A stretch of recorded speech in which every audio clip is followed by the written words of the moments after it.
بسم اللہ الرحمن الرحیم۔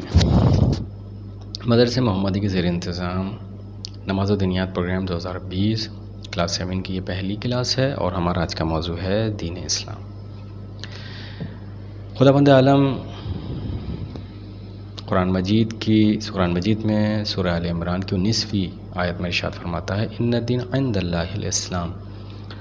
اس سے پہلے کہ میں آپ کے سامنے اس آیت کا ترجمہ بیان کروں، اگر ہم اس آیت کے الفاظ کو سمجھنے کی کوشش کریں تو ہم اس آیت کے ترجمے کو زیادہ بہتر انداز میں سمجھ سکتے ہیں۔ پہلے دو الفاظ ان الدین کا اگر ہم انتہائی آسان ترین ترجمہ کرنے کی کوشش کریں تو یہ ہوگا کہ ایسا رستہ جو خداوند عالم کی طرف سے منتخب کرتا ہے، ایک ہے، دو نہیں ہیں، تین نہیں ہیں۔ خدا نے صرف ایک رستے کے مطابق انسان کی رہنمائی کی ہے۔ ایک ہی رستہ ہے جو خداوند عالم نے معین کیا ہے اپنے تک پہنچنے کا۔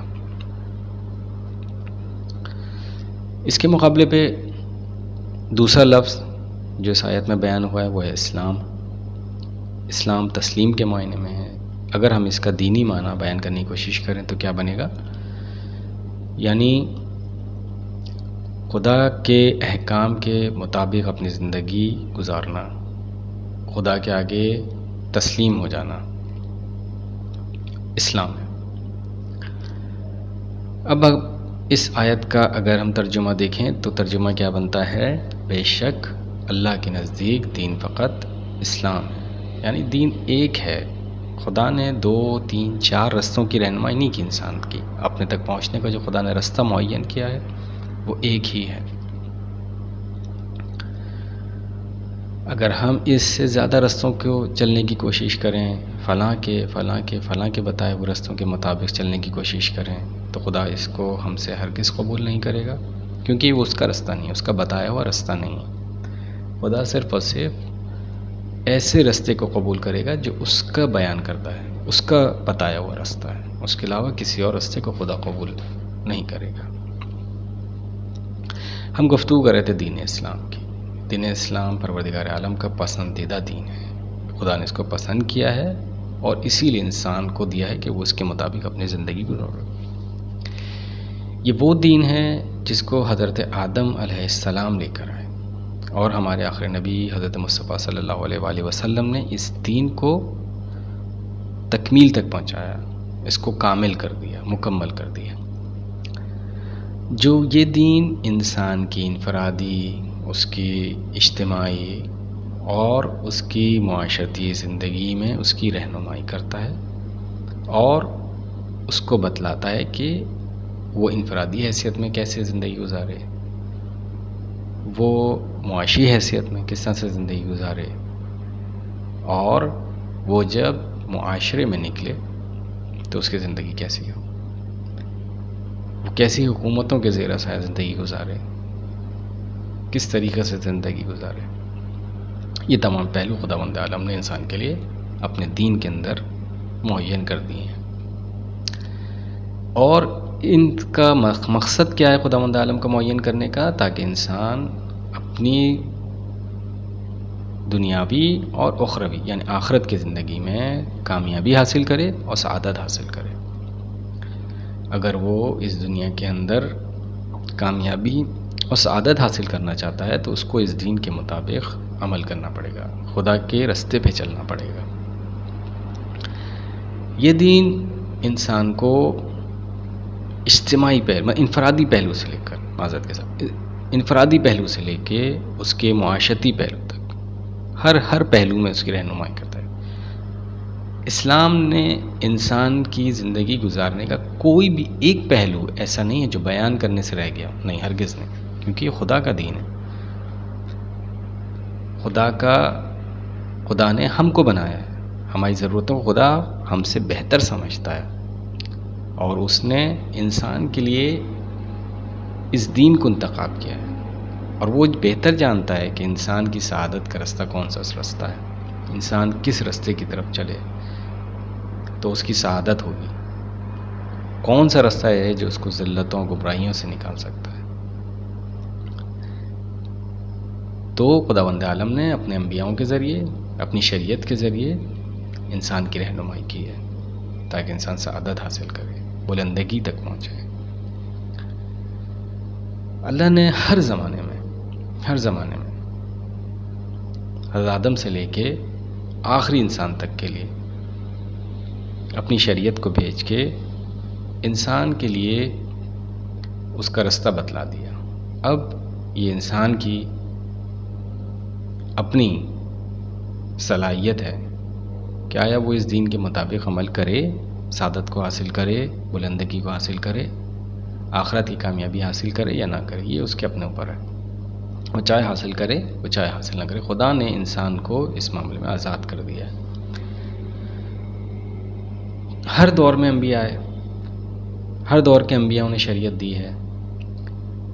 یہ شریعتیں اپنے اپنے ادوار کے لحاظ سے ایک شریعت دوسری شریعت سے مختلف رہی ہے، لیکن ان کی بنیادی تعلیم یعنی خدا یعنی توحید وہ سب کی ایک ہی ہے، اس میں کوئی فرق نہیں ہے۔ تمام انبیاء نے توحید کی طرف بلایا ہے، خدا کی طرف بلایا ہے، لیکن ان کی شریعتوں میں کچھ اپنے اس دور کے انسان کی اپنی ذاتی صلاحیتوں کے مطابق اس شریعتوں میں کچھ نہ کچھ تھوڑا بہت فرق ہے۔ اس دور کے مطابق، اس دور کے حالات اور واقعات کے مطابق خداوند عالم نے ہر دور کے اندر اپنی شریعتوں میں کچھ فرق رکھا ہے، لیکن بنیادی تعلیم یعنی خدا توحید وہ ایک ہی رہی ہے، اس میں کوئی کبھی تبدیلی نہیں ہوئی ہے۔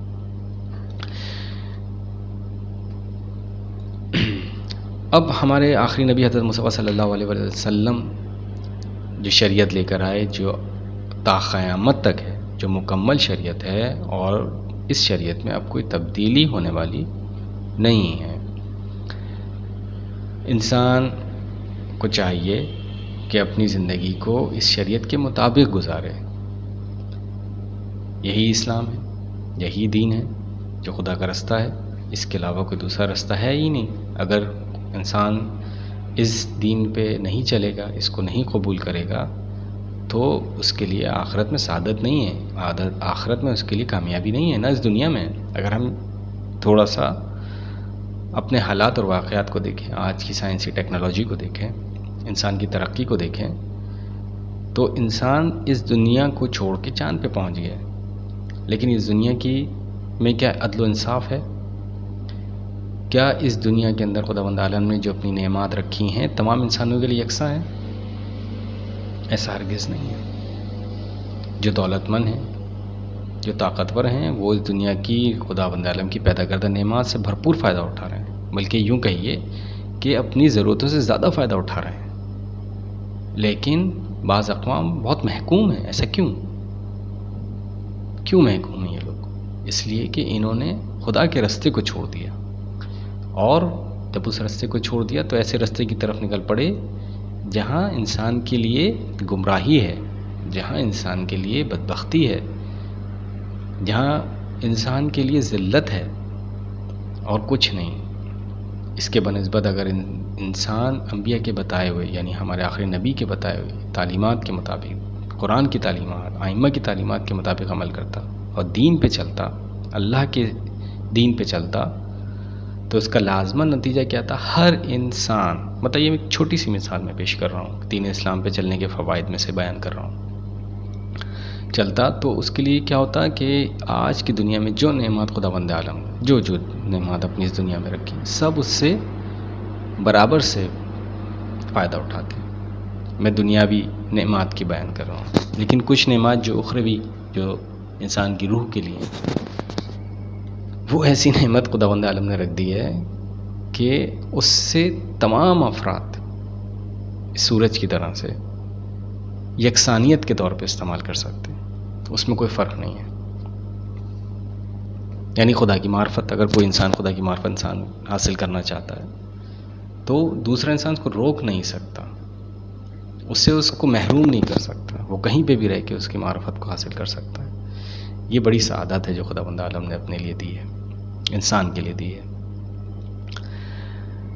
اب ہمیں چاہیے کہ اسی دین کے مطابق اپنی زندگی گزاریں تاکہ اس کو دنیا میں بھی عدل و انصاف کے ساتھ زندگی گزارے تمام انسانوں کے لیے جو خداوند عالم نے نعمات کو پیدا کیا اس سے بھرپور انداز میں انصاف کے ساتھ اس کا استعمال کرے اور آخرت میں ایک سعادت مند زندگی حاصل کرے اور دنیا میں بھی سعادت مند رہے۔ اسلام اور شریعت انسان کی بنیادی ترین ضرورتوں سے لے کر، یعنی خداوند نے اگر یہ ناخن بھی بیان کیے ہیں تو ان کے بھی احکام بیان کیے ہیں، یہ بال ہیں، انسان کا لباس ہے، اس کے بھی اپنے احکام بیان کیے ہیں۔ اگر وہ تنہائی میں بیٹھے تو اس کے بھی اپنے احکام ہیں، اگر وہ اپنے دوستوں میں، گھر میں، باہر بیوی بچوں کے ساتھ بیٹھے تو اس کے بھی احکام ہیں، معاشرے میں جائے تو اس کے احکام ہیں، حکومتوں کے اپنے احکام ہیں کہ کیسی حکومتیں خداوند عالم انسان سے چاہتا ہے۔ یہ ساری چیزیں خداوند عالم نے اپنی شریعت میں بیان کر دی اور یہی انسان کی سعادت ہے۔ دین اسلام ایک مکمل ضابطہ حیات ہے جس کے مختلف شعبے ہیں، اور خداوند عالم نے اپنی جو شریعت بیان کی ہے، اگر چاہتا ہے کہ انسان مومن کامل رہے تو اس کو چاہیے کہ تمام پہلو جو اسلام نے بیان کیے ہیں، تمام موضوعات، تمام شعبے جو خداوند عالم نے بیان کیے ہیں، اس پہ مکمل طور پہ عمل کرے۔ یہی ایک مومن کی سعادت بھی ہے، اور اسے کامل مومن بھی اسی کو کہتے ہیں جو ان تمام چیزوں پہ عمل کرے۔ اگر آپ کسی ایک پرچے میں فیل ہو جائیں تو ہرگز آپ کا رزلٹ اچھا نہیں ہے۔ اسی طرح دین بھی، اگر آپ کسی اور کچھ شعبوں کو چھوڑ دیں، کچھ کو اپنا لیں تو یہ دین نہیں ہے، اس میں مرضی نہیں ہے۔ تو ہمیں چاہیے کہ ہم دین اسلام کو کامل طور پہ، مکمل طور پہ اپنائیں، اس کے ہر شعبے پہ جس طرح سے خداوند عالم ہم سے چاہتا ہے اس پہ عمل کریں۔ والسلام۔